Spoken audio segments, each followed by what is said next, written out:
Hi everyone, welcome back to Sydney and Starlight, and if you're new here, welcome, enjoy the videos. So today me and Sydney are going to be reading Disney's Lilo and Stitch, a read-aloud storybook. So let's start. You can hear our birds in the background. Experiment 626.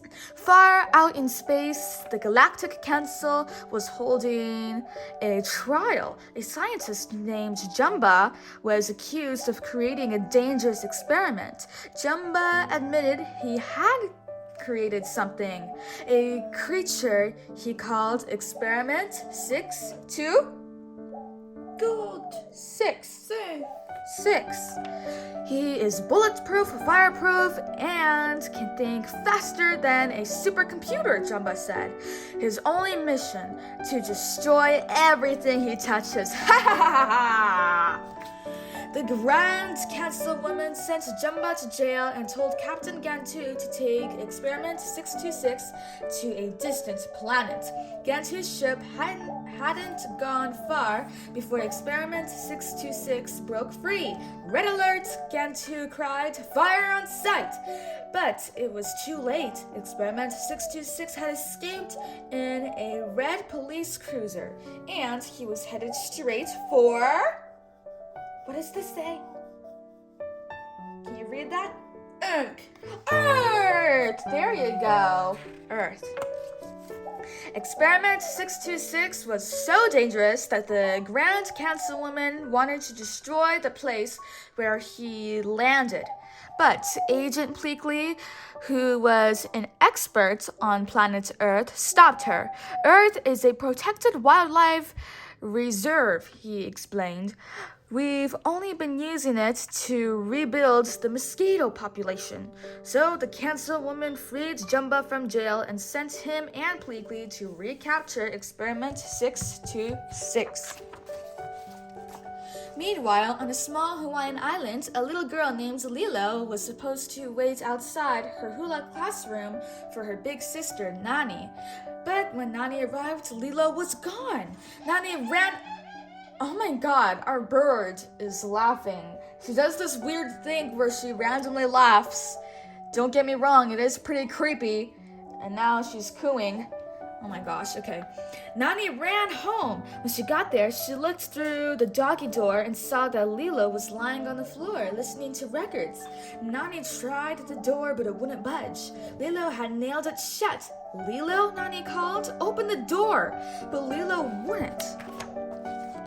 Oh my gosh, these pages are bent. We were not the original owners of this book. Oh my gosh, bent pages. Alright. Nani and Lilo were orphans, so they lived by themselves. That day, a social worker named Cobra Bubbles was coming to the house. If Nani seemed like a bad guardian, he could take Lilo to live with another family. Cobra arrived to Nani trying to pry the door open. He did not look pleased at all. Nani had to climb through a window to let him into the house. Do you often leave your sister home alone? Cobra asked as he stared at the stove. It was covered with pots overflowing with bubbling glop. Cobra asked Lilo a lot of questions. Nani tried to signal to Lilo how she should answer, but Lilo got confused. Her answers made things seem even worse. Call me next time you are left here alone, Cobra told Lilo. Then he turned to Nani. In case you're wondering, this did not go well, he said sternly. You have 3 days to change my mind. Nani was worried and upset. Do you want to be taken away? She asked Lilo angrily. What? What are those jibber-jabber noise you're saying, Sydney? She randomly just spoke gibberish. There's so much chaos going on. It's not that bad, but a lot of noise. Alright, she asked Lilo angrily after Cobra left. Later, Nani went to Lilo's room to apologize for getting angry. We're a broken family, aren't we? Lilo asked sadly. Maybe a little. Nani gave her sister a hug and tickled her. Lilo laughed, the lights flickered, and Lilo looked out the window. A falling star, she cried. She shooed Nani out of her room so she can make a secret wish. I need someone to be my friend, Lilo whispered as she knelt by her bed. Nani was listening in the hall. She felt sad that Lilo was lonely. Not far away, Experiment 626 was crawling out of a smoldering crater. What Lilo saw hadn't been a falling star at all. It was the red police cruiser crashing to Earth. Lilo's new? What does this say? What? Friend. Some truckers found Experiment 626, thinking he was a dog. They took him to an animal shelter. The next day, Lilo and Nani went to that same shelter. Nani thought a dog might keep Lilo from feeling lonely. Meanwhile, Experiment 626 was trying to escape. He crawled along the ceiling toward the shelter door. When he got outside, he saw Jumba and Pleakley waiting for him. He quickly crawled back inside. Lilo walked into the kennel. All the cages looked empty. The animals were hiding from Experiment 626. When he saw Lilo coming, the alien pulled in his extra legs, his antenna, and his back spikes. He figured that if he looks like a dog, the little girl might help him escape. Hi, Lilo said happily. He was the most interesting dog she'd ever seen. What sound does the dog make? Whoa, whoa. Woof, woof. What sound does the cat make? Yeah. Yeah, there's even a bunny rabbit way up there. Nani and the animal shelter woman were shocked when Lilo came out with her new friend. Does it have to be this dog? Nani asked Lilo. Yes, Lilo said. He's good, I can tell. His name is... She thought for a moment. Stitch. Can you say Stitch? Okay. Stitch. Nani sighed and gave Lilo $2 so she could buy Stitch. Outside, Jumba and Pleakley were still waiting. They weren't allowed to hurt humans, so they could only watch in frustration as Stitch left with Lilo. While Nani went to work, Lilo and Stitch took off on a wild ride around the island. But wherever they went, Stitch seemed to get into trouble. Can you say trouble? Trouble. Sorry. Later, Lilo and Stitch sat in the Luau restaurant where Nani was a waitress and her friend David was a fire dancer.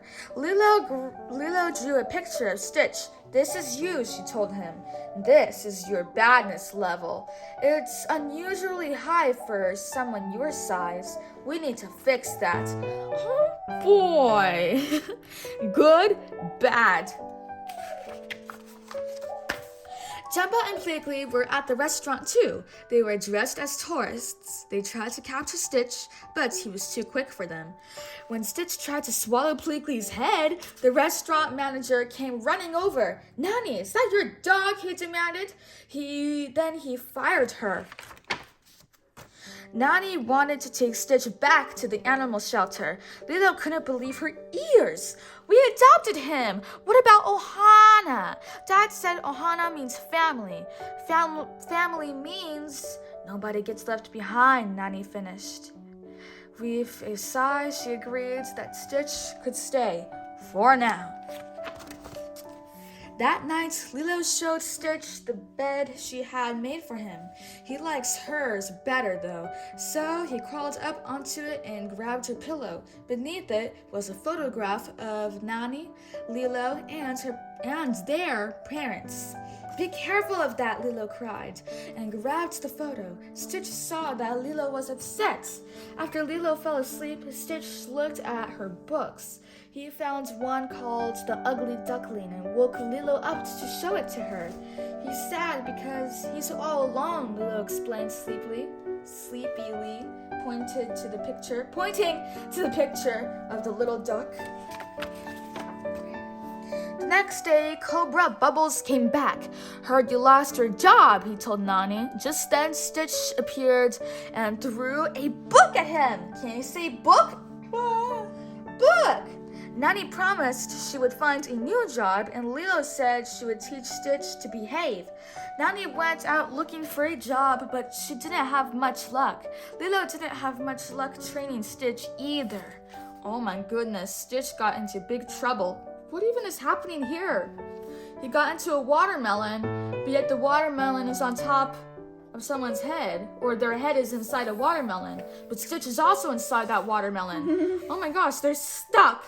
And then there's a hose running, and he's playing the ukulele, and everybody's running away. This does not look good, Sydney. This looks terrible. Later, Nani and Lilo met David at the beach. We've been having a bad day, Lilo told him. Hey, I might not be a doctor, David said, but I know that there's no better cure for a sour face than a couple of boards and some choice waves. Nani agreed they would all go surfing. Everyone had a great time, even Stitch, who hated water. But then Jumba appeared. He tried to capture Stitch by pulling him underwater. He almost pulled Lilo under too, but Nani saved her. Stitch escaped from Jumba, but he couldn't swim. He began to sink to the bottom of the ocean. Can you say sink? Please. Sink. Because they were heavy, they kind of sank in the water. Oh my gosh, there's a big tear here. I didn't realize that. David rescued Stitch. Everyone was okay, but Cobra Bubbles had seen Lilo get pulled underwater. You need to think about what's best for Lilo, he told Nani, even if it removes you from the picture. It's like they've been cursed or something, David told Stitch sadly. Stitch realized he was pulling the little family apart. That night, Nani thought about what Cobra had said. Maybe Lilo would be better off without her. Nani held her little sister close and sang her a beautiful Hawaiian song. Later, Lilo looked at the photo of her parents. Ohana means family, she told Stitch. Family means nobody gets left behind, Lilo sighed. But if you want to leave, you can. Stitch knew that it would be best for Lilo if he left. He took the ugly duckling, climbed out the window, and disappeared into the night. He hoped he would find his own family. New rules. Can you say rules? Whoa. Rules. Early the next morning, Peakley received a call on his intergalactic communicator. The Grand Councilwoman was not pleased to hear that Stitch had still not been captured. She fired Jumba and Pleakley. Now we do it my way, Jumba told Pleakley happily. The next morning, Lilo told Nani that Stitch was gone. Just then, David arrived. Nani, he cried, I think I found you a job. Oh, sorry, I said it in a weird tone. Nani, he cried, I think I found you a job. The way I said Nani was so weird. Oh my god, okay. But we have to hurry. Nani was excited. Stay here for a few minutes, she told Lilo. Lock the door and don't answer it to anyone, okay? Meanwhile, Jumba had found Stitch and was chasing him through the forest. Stitch headed for Lilo's house, with Jumba right behind him. Stitch ran into Lilo's house. Ha! Jumba cried, crashing into the house. Hiding behind your little friends won't help. Lilo grabbed the phone and made a call. Hello, Cobra Bubbles, she said with a gasp. Aliens are attacking my house, and they want my dog. Peakley tried to stop Jumba and Stitch from fighting, but they wouldn't listen to him. Peakley grabbed Lilo and ran out of the house, just as Jumba and Stitch blew it to bits. Kaboom! Can you say kaboom? Kaboom! This is very chaotic. Nani arrived just in time to see Cobra Bubbles putting Lilo in his car. While Nani argued with Cobra, Lilo ran away into the woods. When they saw she was gone, Cobra and Nani ran to find her. Meanwhile, Stitch found Lilo. He pulled out his antenna and extra legs to show Lilo that he was an alien. You ruined everything, Lilo cried. Get out of here, Stitch! Suddenly, Captain Gantu appeared. The Grand Councilwoman had sent him to Earth to capture Stitch. He tossed a net over Stitch and Lilo. Nani, who had just arrived, tried to stop him. Stitch managed to escape. He tried to save Lilo, but it was too late. Gantu's spaceship took off with Lilo trapped inside. At last, Nani caught up to Stitch. "Where's Lilo?" she demanded. As Stitch began to explain, Jumba jumped out of the bushes and grabbed him. Pleakley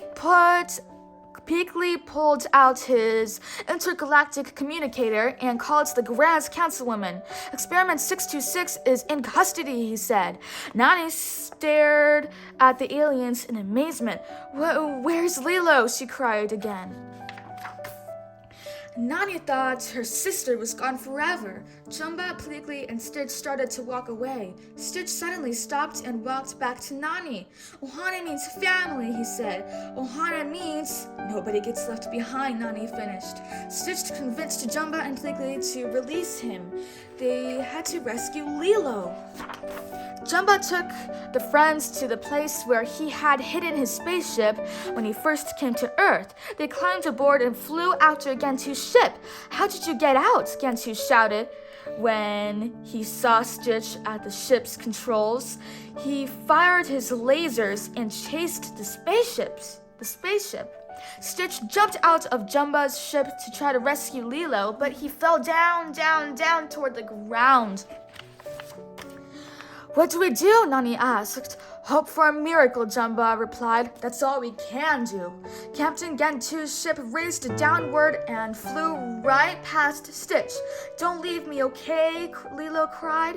Stitch heard Lilo and quickly developed a plan. He blasted himself into Gantu's ship, rescued Lilo, and took her back to Jumba's spaceship. Jumba's ship landed in the ocean. David was surfing nearby. "Can you give us a ride to shore?" Lilo cried.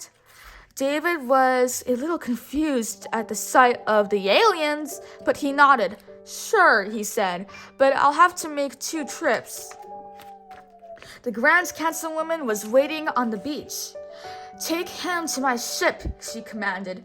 Her guard moved toward Stitch. Stitch hugged Lilo. "This is my family," he said. Then Cobra reminded Lilo that she had the adoption papers from the animal shelter. "If you take him, you're stealing," Lilo told the councilwoman. The councilwoman realized Lilo was right.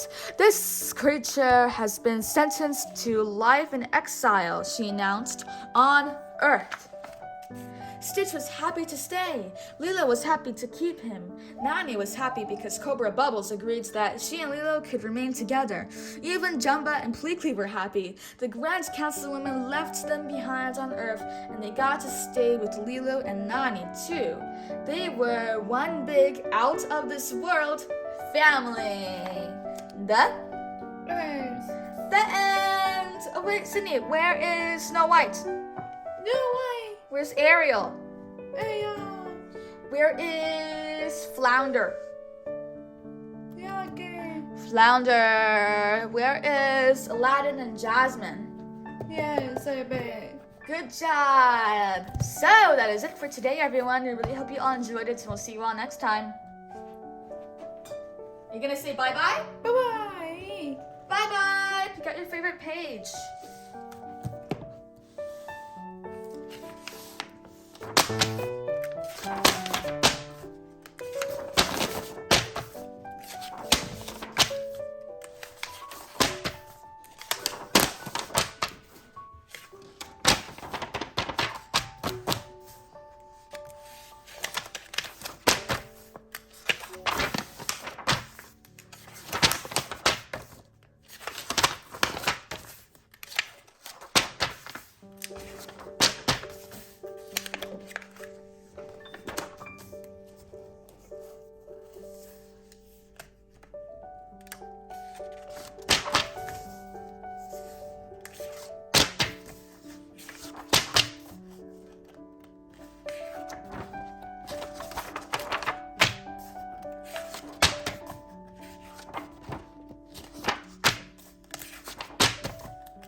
she is really trying to find her favorite page.